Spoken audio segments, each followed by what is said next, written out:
Thank you very much. Testing, testing. Okay. Well, good evening. I would like to extend a warm welcome to you. Thank you so much for coming to our first community workshop on the City of Fresno Housing Element Update. We're glad you're here. I am Sophia Pagalatis. I'm in the Planning Department, City of Fresno, and I'm here with other planners from the City of Fresno and our director, Jennifer Clark. If you wouldn't mind just raising your hands so that everyone can see that. We also have several supporting staff here, including a team of interpreters and our CMAC, who is live streaming this, and you'll hear more about that in a moment. We really look forward to meeting you all after the presentation when we're thinking about the discussion questions and talking, so look forward to getting to know some of you. And now I will introduce our consultants for this effort, Kim Untermoser with Ascent, and Kate Rose, who is with the California Coalition for Rural Housing, and they will take us through the presentation. So with that, I'll hand it off to Kate. Awesome, thank you, Sophia. I'd like to start with some language access information. Today we will have simultaneous interpretation available throughout the meeting.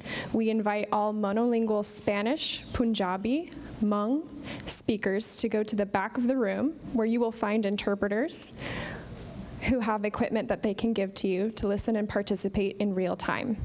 We also have a couple of ways to access the PowerPoints for this evening. We have printouts of the PowerPoints available at the back of the room in English, Spanish, Punjabi, and Hmong. We also have printouts of QR codes shown on this slide. You can scan these QR codes using your phone to access the slides online. We also have those papers spread throughout the audience. There's also some URLs that you can use if your phone does not play nice with QR codes. Kim, if you could pull up the presentation. Thank you all for taking the time to join us this evening. My name is Kate Rose. I am the Technical Assistance Director at the California Coalition for Rural Housing, or CCRH. We are a statewide affordable housing advocacy organization focused on rural, agricultural, and American Indian tribal communities. CCRH has a long history of advocacy, capacity building, and training in the San Joaquin Valley. In particular, we've assisted dozens of local governments, nonprofit organizations, and tribes in disadvantaged communities throughout the San Joaquin Valley to improve their housing, community facilities, and economic conditions. CCRH is a part of the consultant team working on the Fresno Multi-Jurisdictional Housing Element. We're specifically assisting with the community engagement. Also here this evening is Kim. I'll let her introduce herself. Hi everyone, so great to have you all here. I'm Kim Untermoser. I'm a planner at Ascent, part of the consulting team for this effort. I'll be presenting later on as well and helping with the discussion, so I'm happy to meet you all then. Thanks, Kim. Would you mind progressing for me, or should I? Thank you. This evening, we'll introduce the project team to you. We'll give you an overview of the housing element. We'll talk about the RHNA, or the Regional Housing Needs Allocation. We'll share preliminary housing element background data, and we'll go over discussion questions together at the end.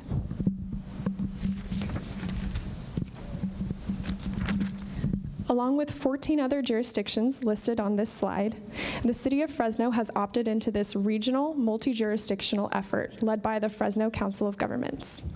Christine Kai is the Deputy Director with Fresno COG, and she's acting as the COG's project manager. The consultant team includes Placeworks, Ascent, Provost and Pritchard, and CCRH. The objective for tonight's meeting is to provide an overview of the housing element update process, to share information about housing needs to inform the City of Fresno's housing plan, and to gather initial input from you, the community, on housing assets, issues, and opportunities.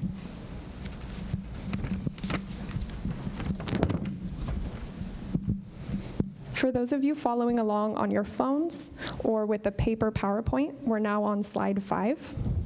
This slide shows the project schedule. We began this project with outreach starting in July of 2022. Following this first round of outreach, we will prepare an admin draft of the housing element in January of 2023. Once that admin draft is completed, we will publish it for the public to review during a 30 to 40-day review period. We anticipate that being available in February of 2023. Once the draft is out, we will have a second round of outreach planned for March or February of 2023, where we'll get your feedback on the draft element itself. Once we've made modifications to the housing element based on your feedback, we'll submit it to the state HCD, which is the California Department of Housing and Community Development. And they have 90 days to review the element. Once we've reviewed the housing element with HCD and made changes based on their feedback, they have a second round of review planned for August through September of 2023. And all of this is set with the goal to get to adoption hearings and adopt the housing element by December 2023.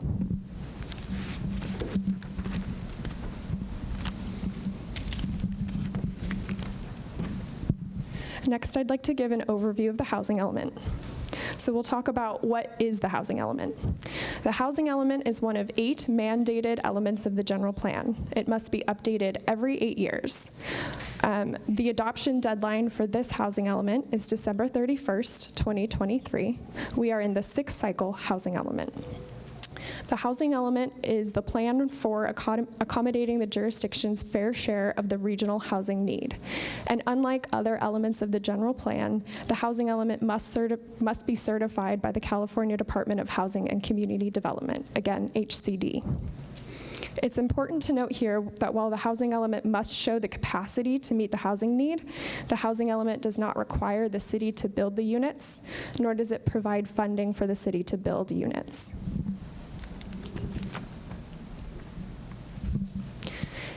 This slide shows the contents of the housing element. For those of you following along on your phones or on a paper PowerPoint, we're on slide 8. The housing element consists of many sections, including the housing needs assessment, which includes analysis of demographic, employment, and housing needs. It includes a fair housing analysis, which identifies barriers to equal housing opportunities. It includes a housing sites inventory, which identifies available sites for housing development or redevelopment to occur within the city. It includes an analysis of constraints, both governmental and non-governmental, for the development of housing. And it also includes an evaluation of the previous housing element. So how did we do meeting the goals of the Cycle 5 housing element? All of these components feed into the policies and programs, which will be established by each jurisdiction in order to meet the identified housing needs.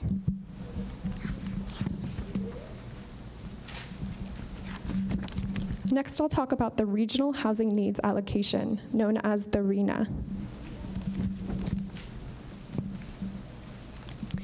The RHNA is determined starting with the state. The state projects the future housing needs at various income levels and then allocates units to COGs statewide.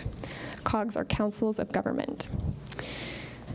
The COGs then must develop methodology to distribute the housing needs to each jurisdiction, and this methodology must be approved by HCD. This methodology takes into account the existing population within each jurisdiction, as well as expected population growth. From then, the local cities and counties are then allocated their fair share of the units, and they must find a way to accommodate these units using enough land at appropriately zoned densities. The Fresno COG was responsible for allocating a total RHNA of 58,298 units.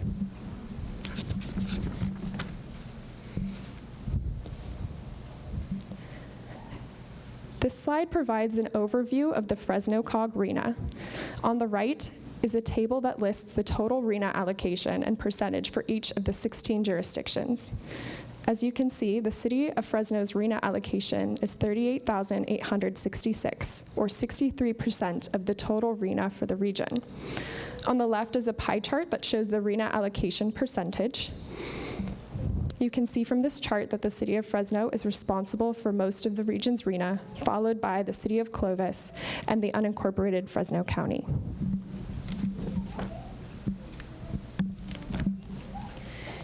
This table shows the City of Fresno's units broken down by income level. For this RHNA cycle, the city's very low income RHNA is about 9,000.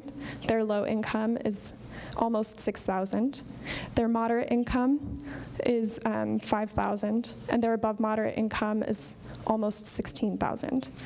The table compares the previous RHNA allocation from 2015 through 2023 to this cycle's RHNA. The RHNA for each income category has increased significantly since last cycle. There's an overall percent increase of 56% between the previous RHNA and this RHNA cycle. And to put these income levels in context, the area median income for a household of 4 in Fresno County is $80,300. So a household of 4 earning less than about $62,000 is considered low income. At this point, I'm going to hand the mic over to Kim for a discussion of some of the preliminary housing element background data. Thanks, Kate.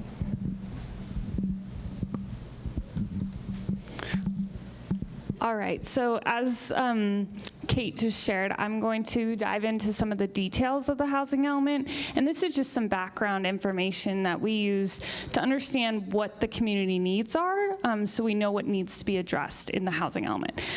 So first off, this chart right here shows income levels of existing Fresno households. As you can see, about 46% of Fresno households are making more than the area median income. This is similar to several other jurisdictions in the county, like Fowler, Kerman, and Sanger. But you can also see that about 45% of households are making less than 80% of the area median income. These households are considered lower income households, and they're given special considerations in the housing element.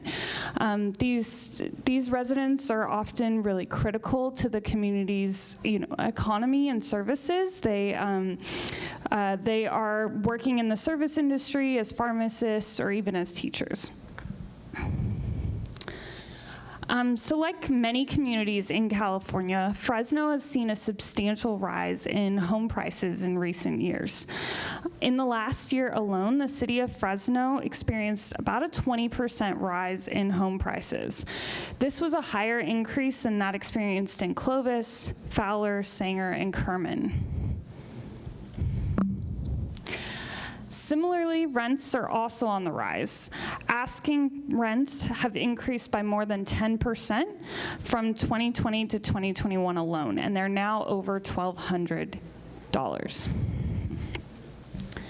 These increases in housing costs have impacted Fresno residents by requiring them to pay a higher proportion of their incomes towards housing.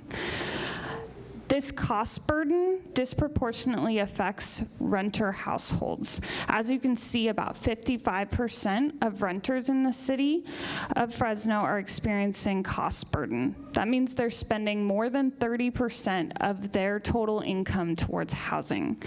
About 25% of homeowners are also experiencing cost burden. Cost burden is also disproportionately affecting lower income households. While only 11% of above moderate income households, so those making more than 120% of the area median income, experience cost burden, but close to 90% of very low and extremely low income households, so those groups are making less than 50% of the area median income, those groups are experiencing cost burden. Even more impactful, about 78% of extremely low income households are severely cost burdened, which means they're paying more than 50% of their incomes towards housing. Most of the existing housing stock in Fresno is made of single-family units. About 27% consist of multifamily units, which typically provide rental opportunities, and about 2% is existing mobile homes. The number of people experiencing homelessness in Fresno has been on the rise. As of 2022, about 4,000 people experience homelessness in Fresno and Madera counties. The majority of these people experiencing homelessness, or about 80%, live in the city of Fresno. Since 2020, despite an overall increase in homelessness, there has actually been a decrease in unsheltered individuals, as more shelters and services have become available for people experiencing homelessness. So fair housing is a new housing element requirement that was established by Assembly Bill 686. This bill expands the city's duty to affirmatively further fair housing by taking meaningful actions to combat discrimination, overcome patterns of segregation, and foster inclusive communities where everyone has equal access to opportunities. In the housing element, we prepare a fair housing assessment where we look at fair housing enforcement and outreach. We look at trends related to segregation and integration. We look at racially or ethnically concentrated areas of income, so both poverty and affluence. We look at disparities in access to opportunity and disproportionate housing needs and displacement risk. We also evaluate the sites identified for additional housing capacity to ensure that they also affirmatively further fair housing by providing lower income residents fair access to education and economic resources. Lastly, the housing element does include policies and programs that would then address any fair housing issues identified. On this slide here, you can see on the map, it shows the opportunity areas that are identified by the California Tax Credit Allocation Committee and HCD. As you can see on the map, the most northern and most eastern portions of the city of Fresno are identified as areas of high or highest resource, whereas portions in the more central and southern areas of the city of Fresno have high segregation and poverty and have lower access to resources. So these resources are, access to good education, employment, and services. So another thing we look at in the fair housing section is race and ethnicity. So as you can see on this map, the northern and eastern portions of the city have a higher proportion of white residents, while those in the more southern and western portions of the city have higher proportions of Hispanic residents. The Hispanic population in the city of Fresno has continued to increase. In 2000, it was about 40% of total Folsom or Fresno residents, and in 2020, it was about 50%.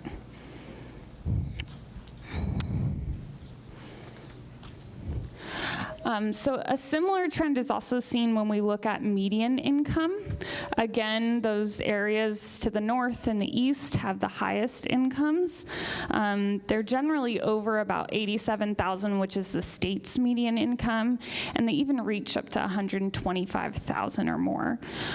While those central and southwestern areas have much lower incomes, they're less than $55,000 typically. So the housing element does its best to address all of these issues. And the city's current housing elements, their 2015 to 2023, has been quite successful. The city has implemented several programs that were identified in that current housing element. They've issued nearly 14,000 permits for housing since 2015, and they've dedicated millions of funding for housing, including down payment assistance and mobile home rehabilitation. The city has also prepared free pre-approved plans to promote the construction of accessory dwelling units. So those are things like granny flats or second homes. The next one. The city has also launched a landlord incentive pilot to increase housing choice voucher participation. They've created an anti-displacement task force, financially supported homelessness initiatives, and adopted a hotel to dwelling unit conversion ordinance. So these accomplishments are quite substantial. Our aim with this housing element update is to build upon these programs and continue to meet the needs of Fresno residents. So with that, I'm going to give it back over to Kate. Awesome, thanks, Kim. So the next portion of the agenda tonight is really going to be dedicated to a discussion. We want to hear from you about what you feel the housing need is here in the city of Fresno. Before we do that, we do have time for a couple of questions. Again, we can also have Q&A during the discussion when we move to the back of the room. Yes. Kim's going to get you a microphone. Hello, Eric Payne. I'm the Executive Director of the Central Valley Urban Institute, and we are a regional nonprofit that focuses and centers housing justice, specifically for those populations who are most marginalized from the decision-making process that experience deep-rooted poverty. I think a couple of initial thoughts based on staff presentation. It's just extremely alarming that the city would say that only 50% of residents are cost burdened when we know that number is much higher when we look at those who are unsheltered or experiencing deep homelessness in our community, and that number is roughly 70%. So I think when we look at disaggregating the data relative to the city's obligation to affirmatively further fair housing, the city has negated that responsibility to an astronomically disappointing level. And I think we can share clear examples of what that looks like when we talk about racial injustice in this community. And when we talk about discrimination and barriers to redlining that our residents are experiencing.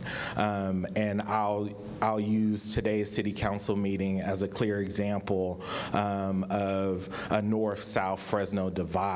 When you have an affordable housing complex coming into downtown Fresno and you need a 5-0 vote to move that project through, and you have 2 North Fresno council members that do not support that, that is fundamentally a value system that says our city does not value or support affordable housing.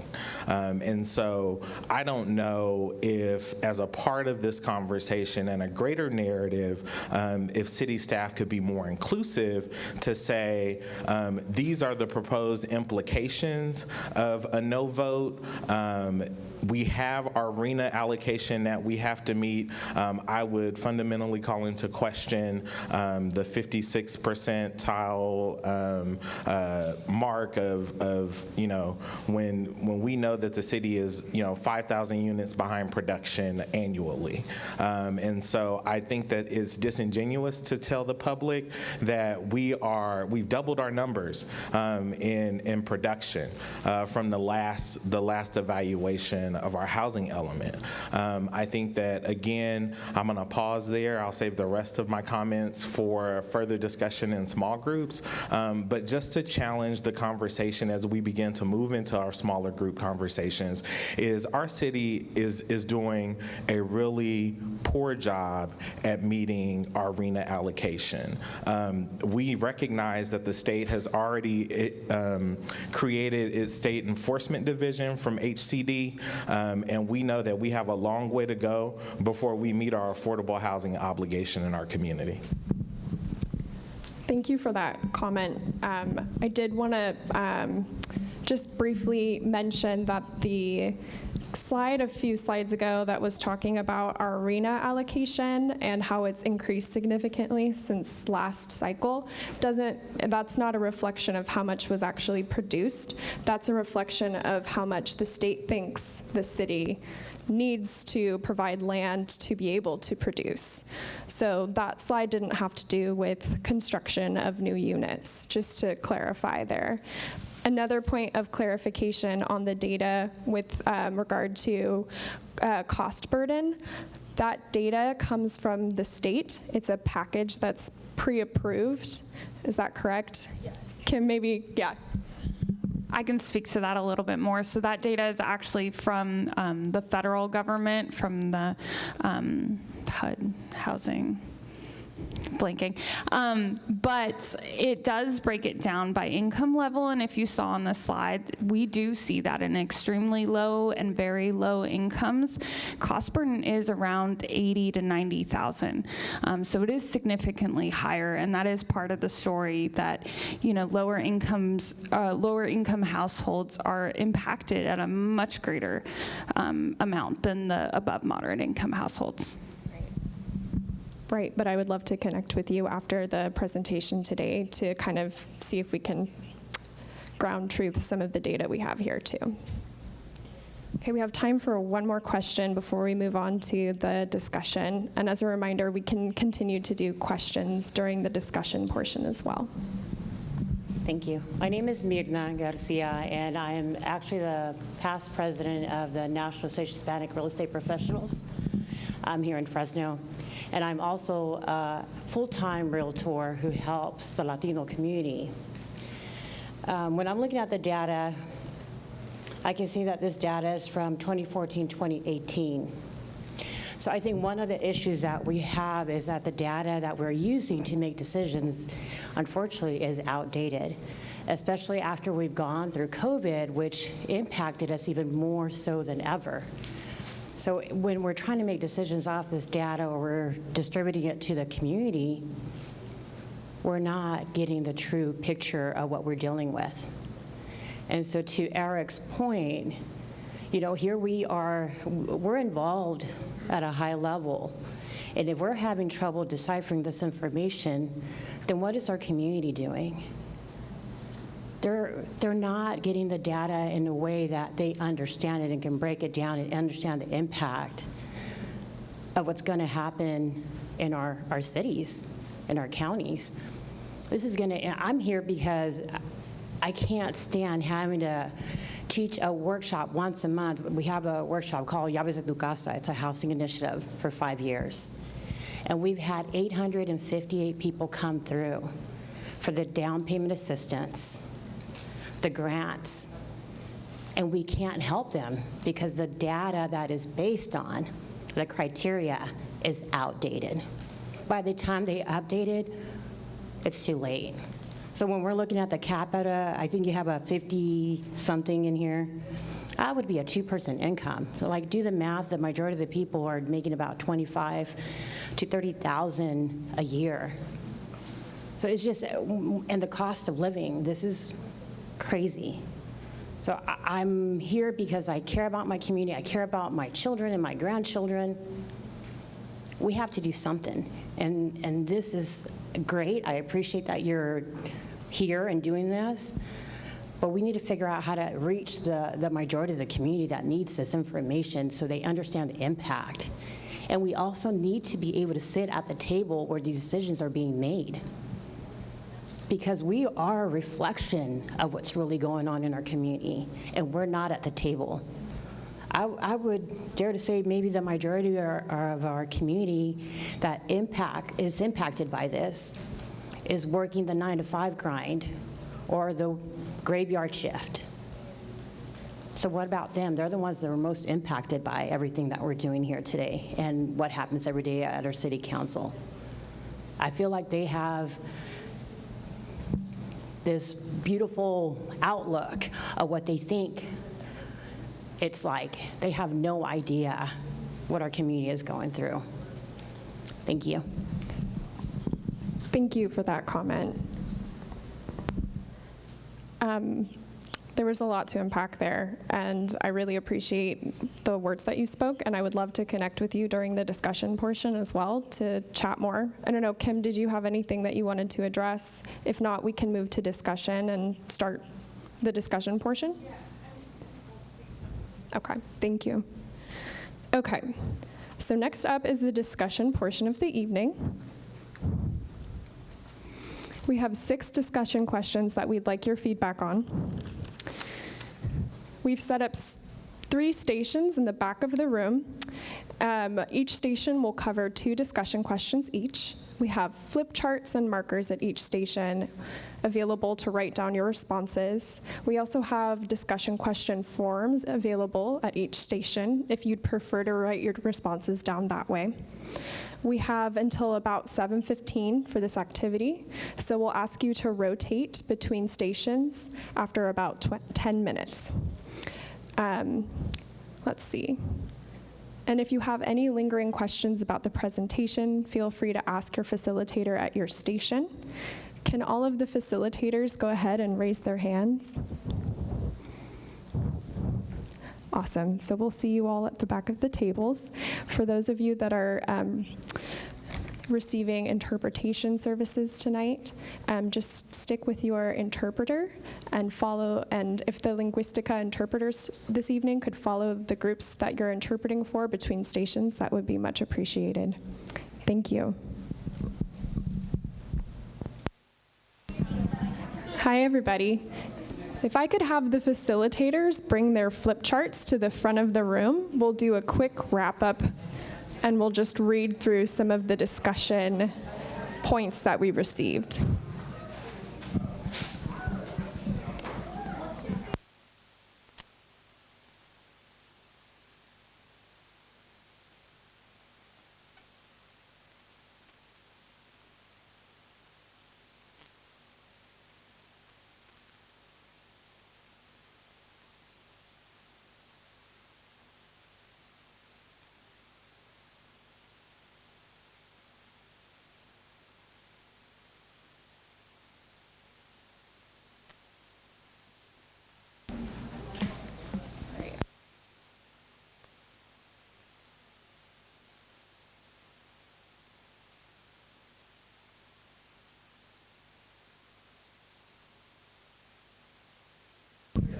Okay, thank you all for participating this evening. I know that we had a lot of fruitful conversations.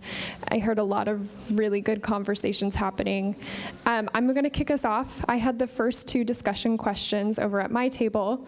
So the first question was, what are Fresno's greatest assets? And we have a really big list here. We heard that the citizens of Fresno are obviously Fresno's greatest asset. There's diversity in Fresno. There's a diversity of public events. There's proximity to other places like LA and San Francisco, strong sense of community, those sorts of things. I'd like to know that citizens in our culture represent. What was that? Citizens in our culture is resentful. We resent the idea of being the word citizen. Oh, okay. Okay, apologies. Should we say community members? Community members then.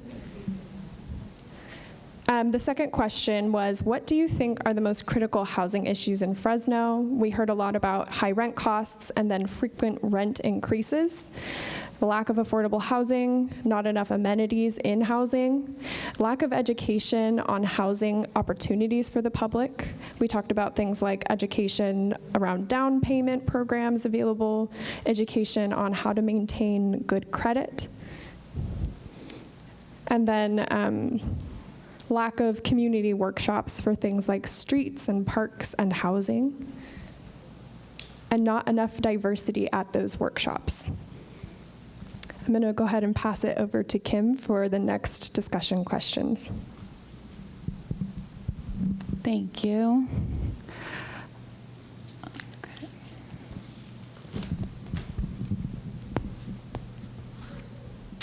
All right, so in my group, we talked about what groups in the community have the greatest housing needs, and we got a lot of feedback here. So we have low to moderate income households, undocumented residents, single parent homes, senior citizens or older adults, disabled folks.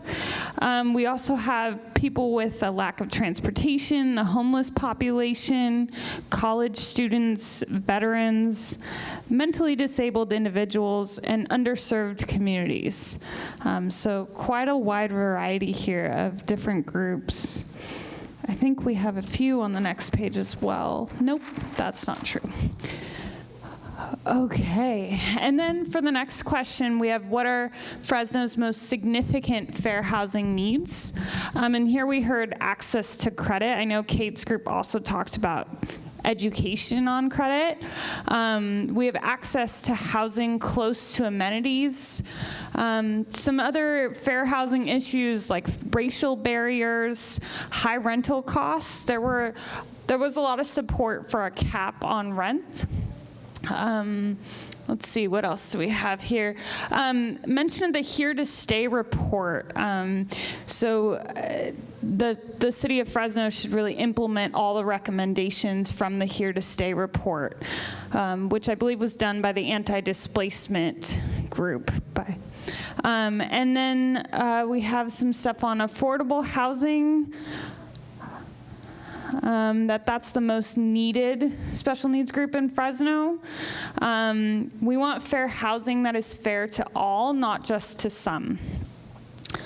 And more housing for families that are on fixed incomes. So that's that. I'll hand it off to Clancy. All right, so we're gonna wrap this party up. Do you have suggestions for starting to address the housing issues here in Fresno? The rent cap discussion got brought up again. So that is in their rent control, rent caps, because landlords keep just ridiculously increasing rents. So, building more affordable housing, meeting and exceeding that RHNA that is set. That's our number one. We have financial assistance for folks who can't either afford their rental or their house they own right now, whatever the situation. We have things, these two are really similar, so I'll say them at once. Money from the city or whomever to fix up folks' homes as they are, whether it be older home, whether it have lead paint, whatever the issue is, setting up programs to help folks stay in their existing homes. All right, I got rent control again, more mixed-use housing, building up, not out. I mean, there's a lot of driving if you live in Fresno, as y'all know. And providing grocery stores close to housing, things that people need that make their lives better, like those grocery stores, those parks, because just because you have a house or a place to live, you want those nice things. All right, we got anything on this? Yes, we do. Affordable, but it isn't affordable for low-income residents, so affordable for all folks at all different income bands, not just affordable for 80% or up. And then, so this one, it's a phenomena that, yes, I'm gonna kind of phrase it as folks come in, buy up property, don't intend to live here, you flip it, make a profit, and leave, and starting to address those issues throughout, what mechanisms can be put in place. All right, and lastly, more community involvement. There's a lot here. Thank y'all. Y'all are very smart people. I appreciate it. So, big thing, professional outreach, getting out, the more people, the better, out in the census tracts, non-rushed events, more kind of open, free-form, a more comfortable setting, because, housing element language is tricky and confusing, and we don't talk about it day to day. So how can we make that language more accessible? Getting better data and using that data to inform where, when, how the workshops are. Working with the organizations that work with special community members.